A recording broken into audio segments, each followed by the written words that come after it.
안녕하세요. 오늘은 당뇨 관리에 도움을 줄 수 있는 텃밭작물 5가지를 선별해서 소개하도록 하겠습니다. 오늘 소개해드리는 5가지 작물 같은 경우에는 좀 알려진 작물도 있지만 한 번도 보지 못했을 그런 작물도 있으니까요. 끝까지 시청하시게 되면 정말 큰 도움 받으실 거라고 확신합니다. 사실 당뇨 관리에 좋은 음식 하게 되면 이렇게 텃밭작물만 있는 것은 아니죠. 해산물도 있고 과일도 있고 다양한 음식들이 있는데요. 그렇지만 저희 채널은 작물 재배를 주제로 해서 만들어진 채널이기 때문에 이와 같이 육류라든지 해산물 또는 과실수에서 나는 과일은 제외하고 텃밭작물에서 직접 키워 재배할 수 있는 것만을 선별해가지고 소개하도록 하겠습니다. 첫 번째 작물로 고추인데요.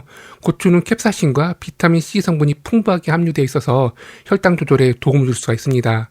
사실 텃밭에 심는 아주 흔한 작물인 이 고추만으로도 당뇨를 예방하고 관리하는 데 큰 도움을 받을 수 있지만 그 중에서도 당초고추라는 것이 있는데요. 이 고추 같은 경우에는 당을 조절한다는 뜻을 가지고 있어가지고 이름 자체도 당조 고추입니다. 아마도 당뇨에 관심이 있으신 분들 같은 경우에는 이 고추 이름을 한 번쯤은 들어보셨을 것 같아요. 저희 경우에는 가족력이 있다 보니까 고추를 심어 재배할 때 잊지 않고 이 당조 고추를 심어 재배하는데요. 당조 고추에 함유되어 있는 AGI 성분이 알파 글루코시데이스의 활성을 억제해서 식후 혈당 상승을 억제하는 효과를 기대할 수가 있습니다. 그러면 이렇게 당 조절에 좋은 당조고추는 언제 심어 재배할까요?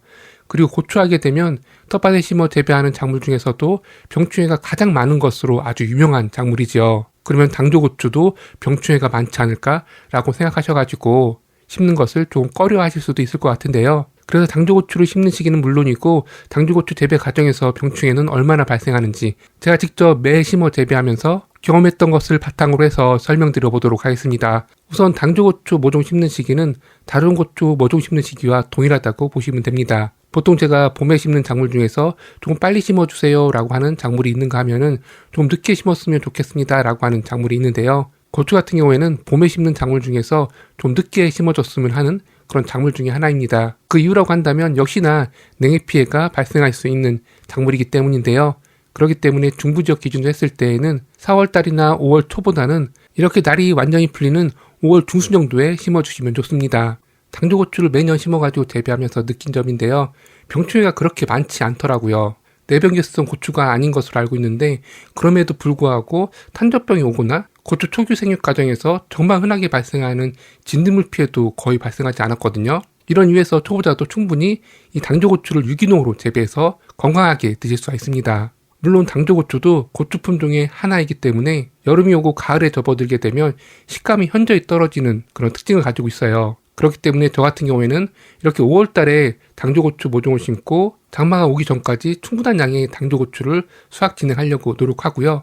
그리고 고추밭에서 가장 많이 병해가 발생하는 7월달 장마 기간 동안에도 이 당조고추를 수확해 드릴 수 있는데 이때부터 식감이 점점 떨어지기 때문에 그 점을 감안하셔가지고 재배 진행하시면서 지속적으로 이 당조고추를 수확해 드시면 됩니다. 저희 아버님 같은 경우에는 이렇게 당조고추를 활용해 드셨거든요. 5월달에 당조고추 모종을 심고 장마 전까지 풋고추 형태로 생 당조고추를 지속적으로 수확해 드셨고요. 그리고 7월달부터는 식감이 조금씩 떨어지기 때문에 이때는 당조고추를 수확한 이후에 일부 생으로도 드셨지만 갈아가지고 말리고 그리고 살짝 볶아가지고 차로 드셨습니다. 이렇게 고추 품종 중에 하나임에도 불구하고 병충해 걱정 없이 키울 수 있는 당조고추, 거기에다가 당뇨 관리에도 좋기 때문에 당뇨에 관심 있으신 분들의 경우라고 한다면 올해 고추 모종 심을 때 꼭 이 당조고추 모종까지 구입하셔가지고 심어 재배해 보셨으면 좋겠습니다. 지금 영상 속으로 보이는 어린 새순, 어떤 작물의 순인지 혹시 알고 계신가요? 바로 돼지감자의 새순인데요. 돼지감자 하게 되면 돼지감자의 이누린 성분 때문에 당뇨 관리에 아주 좋다고 알려져 있는데 이 원작물이라 할 수 있는 돼지감자보다 더 많은 이눌린 성분이 함유되어 있는 것이 바로 이 어린 돼지감자 새순이거든요. 그렇지만 돼지감자 하게 되면 땅속에 있는 덩이줄기라고 할 수 있는 이 뚱땅지 돼지감자만을 생각하셔가지고 이 돼지감자만 수확해 드시는 경우를 정말 많이 보는데요. 혹시라도 텃밭에 돼지감자를 심어 재배하고 있다라고 한다면 이른 봄부터 꽤 오랜 기간 동안 이 돼지감자 어린순을 수확해 드실 수 있으니까 잊지 않고 이 돼지감자 어린순을 수확해 드셨으면 좋겠습니다. 이 돼지감자와 이 돼지감자 어린순이 당뇨 관리에 좋다라고 알려진 것은 돼지감자에 함유되어 있는 이눌린 성분 때문이거든요. 그런데 조금은 오해하고 있는 것이 이 돼지감자에 함유되어 있는 이눌린 성분이 혈당을 떨어뜨려주는 그런 음식은 아니에요. 혈당을 더 올라가게 하고 다른 지방과 당들과 흡착해서 배출을 해주는 보조적인 역할을 해주는 것이거든요. 그렇기 때문에 마치 이눌린 성분 하게 되면 천연 인슐린 해가지고 인슐린과 거의 동일한 성분으로 오인하는 경우가 있는데요. 이와 같은 음식은 없다고 보시면 되니까요. 오늘 설명드릴 5가지 작물 모두 다, 그리고 이 작물뿐만 아니라 당뇨 관리에 도움을 줄 수 있다고 알려진 대부분의 음식들이 혈당 관리를 보조해주는 역할을 하는 것이니까요. 이 점 고려하셔가지고 당뇨 관리에 보조적인 역할로 활용해 주셨으면 좋겠습니다. 그러면 돼지감자와 돼지감자 순은 어떻게 활용해서 먹을 수 있을까요? 돼지감자 같은 경우에는 생으로도 먹을 수 있기 때문에 깍두기로 먹을 수도 있고요. 저희 경우에는 돼지감자 조림으로 많이 활용하고 있습니다. 그리고 또 다른 방법으로는 얇게 썰고 햇빛에 말린 다음에 살짝 볶아서 차로 드시게 되면 참 맛이 있고 당뇨 관리에도 도움을 받을 수가 있고요. 그리고 돼지감자보다 더 많이 알려지지 않은 이 돼지감자 순 같은 경우에는 독성분이 없기 때문에 생으로 먹어도 상관이 없지만 보통은 살짝 데쳐가지고 나물로 드시거나 저희 경우에는 된장찌개를 끓일 때 넣어가지고 함께 먹는 편입니다. 의외로 이 돼지감자 순 정말 맛도 있고 건강에도 좋으니까요. 혹시라도 돼지감자를 지금 텃밭에 심어 재배하고 있다고 한다면 잊지 않고 봄부터 이 어린 순을 수확해 드셨으면 좋겠습니다. 그런데 돼지감자 하게 되면 작은 텃밭에는 전혀 어울리지 않는 그런 텃밭 작물 중에 하나예요. 그 이유라고 한다면 여러 해살이 작물인 것은 물론이고 번식력이 워낙 좋다 보니까 작은 텃밭의 경우에는 일부에다가 이 돼지감자를 심었는데 해가 갈수록 이 돼지감자가 자연 번식을 해가지고 온통 돼지감자 맛이 될 수도 있거든요. 그리고 또 하나 단점이라고 한다면 돼지감자는 줄기가 2m 이상까지도 성장하는 그런 특징을 가지고 있어요. 그렇기 때문에 이렇게 길쭉하게 자란 돼지감자 잎과 줄기가 다른 작물에게 가야 될 빛과 바람을 차단하기 때문에 솔직히 작은 텃밭에는 이 돼지감자 심는 것을 추천드리지 않습니다. 그렇지만 어느 정도 규모가 있고 그리고 텃밭 경험이 있다라고 한다면 말 그대로 작물을 다스리면서 재배 진행할 수가 있어요. 저 같은 경우도 일부 텃밭에다가 이 돼지감자를 심어 재배하고 있는데요. 번식을 막기 위해서 제가 원하지 않은 공간에서 이 돼지감자 싹이 나왔다라고 한다면 검은색 부직포를 덮어가지고 번식하지 못하도록 하고 있고요. 그리고 돼지감자는 가을부터 이른 봄까지 계속해서 수확 진행할 수 있기 때문에 이렇게 수확 가능한 기간 동안에 최대한 돼지감자를 수확 진행하게 되면 돼지감자 번식을 조금은 줄일 수가 있습니다. 그리고 돼지감자 같은 경우에는 이렇게 돼지감자와 그리고 돼지감자 어린 순뿐만 아니라 돼지감자 꽃이 피고 진 이후에 돼지감자 줄기를 수확해가지고 끓는 물에 달이게 되게 되면 이 달인물이 천연 살충제로 활용할 수가 있거든요. 저희 경우에도 종종 이와 같이 돼지감자 줄기와 잎을 잘라가지고 다려가지고 천연 살충제로 사용하고 있는데 이 부분에 대해서는 차후에 한번 보여드리도록 하겠습니다. 다음 작물은 무인데요. 무에는 글루코시놀레이트라는 성분이 함유되어 있는데 이 성분이 혈당 강화에 도움을 줄 수가 있습니다. 무 또한 위에서 설명드렸던 두 작물과 마찬가지로 다양한 형태로 수확해 드실 수가 있죠. 가장 대표적으로는 깍두기도 있고 그리고 생무도 드실 수가 있는데요. 그런데 오늘의 주제가 당뇨에 관련된 것이니까 그에 가장 적합한 조리 방법을 설명드린다면요. 바로 동치미입니다. 이렇게 동치미를 추천드린 이유라고 한다면 동치미의 신맛은 발효 과정에서 생성되는 유기산인데 이 유기산 성분이 신진대사를 활발하게 하고 혈당을 유지하는 데 도움을 줄 수 있기 때문입니다. 말 그대로 무에 함유되어 있는 다양한 당뇨 관리에 도움을 줄 수 있는 성분이 그대로 함유되어 있는 것은 물론이고 유기산까지 풍부하게 함유되어 있다 보니까 혈당 관리를 조절할 수 있는 최고의 무 조리법이라고 할 수가 있습니다. 그런데 이렇게 당뇨에 좋은 무, 가을에만 심어 재배하고 있진 않으신가요?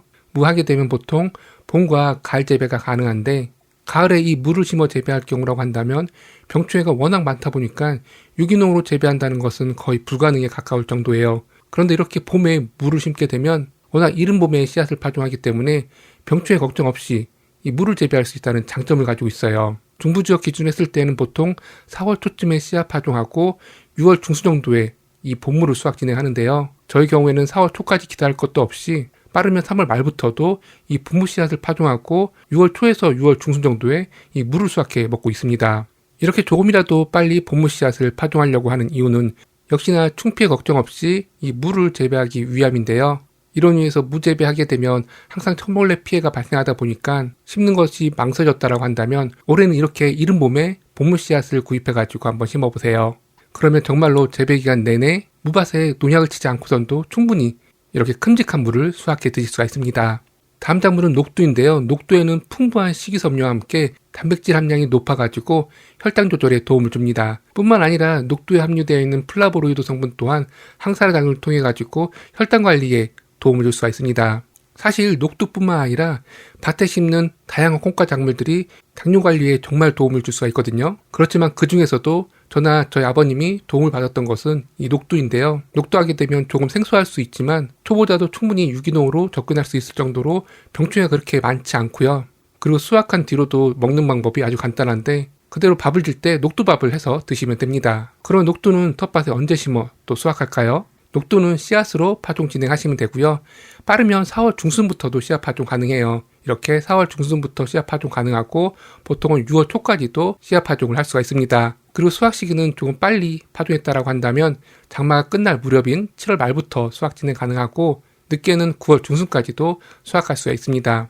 마지막 작물은 생강인데요. 생강에는 진저롤 성분과 효과의 성분이 함유되어 있는데 이와 같은 성분이 혈당 강화에 도움을 주고요. 이뿐만 아니라 항염증과 면역력 강화에도 도움을 줄 수 있기 때문에 당뇨는 물론이고 각종 질병을 예방하는데 이 생강만한 것이 없습니다.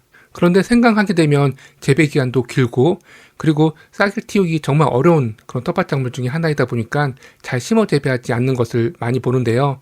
그렇지만 어느 정도의 작물에 대한 이해가 있다고 한다면 충분히 작은 텃밭에서도 직접 이 생강을 재배해 가지고 수확해 드실 수 있는데요. 우선 심는 시기를 말씀드리게 되면 중부지역 기준으로 했을 때 4월 달에 씨 종강을 구입해서 심어주시면 되고 수확은 보통 서리 내리기 직전이나 또는 서리를 한 차례 정도 마친 이후에 수확 진행하게 됩니다. 생강 재배 과정에서 가장 어려운 부분이라고 한다면 씨 종강을 구입해가지고 이후에 파종을 하고 싹을 올리는 데까지 상당한 기간이 걸리다 보니까 초보자 입장에서는 조금 조바심이 날 수가 있어요. 그렇지만 어느 정도 시간을 가지고 기다려주게 되면 이 생강싹이 나오게 되니까요. 생각싹이 나오기 전까지 풀관리만 잘 해준다라고 한다면 이후에 생각싹이 나오고 그리고 성장해 나가는 과정에서는 별달리 해줄 것이 없는 것이 이 생강이기 때문에 너무 어렵게만 생각하지 마시고 제가 생강에 대한 재배 방법을 꼼꼼히 영상으로 제작해서 올려드릴 예정이니까요. 이 영상들 보시면서 올해는 저와 함께 이 생강을 재배해 보셨으면 좋겠습니다. 이렇게 해서 오늘은 당뇨 관리에 도움 줄 수 있는 5가지를 선별해서 소개해 드렸어요. 요즘 건강관리에 도움을 줄 수 있는 다양한 텃밭 작물들을 선별해서 소개해드리고 있는데요. 그렇지만 이와 같은 작물들 그리고 어떤 질병에 도움을 줄 수 있는 음식을 꾸준히 섭취하는 것은 물론이고 이보다 더 중요한 것은 운동과 병행하는 것일 수 있으니까요. 올해는 텃밭 가꾸기와 함께 꼭 한 가지 이상의 운동을 정하셔가지고 꾸준히 운동도 병행하셨으면 좋겠습니다. 감사합니다.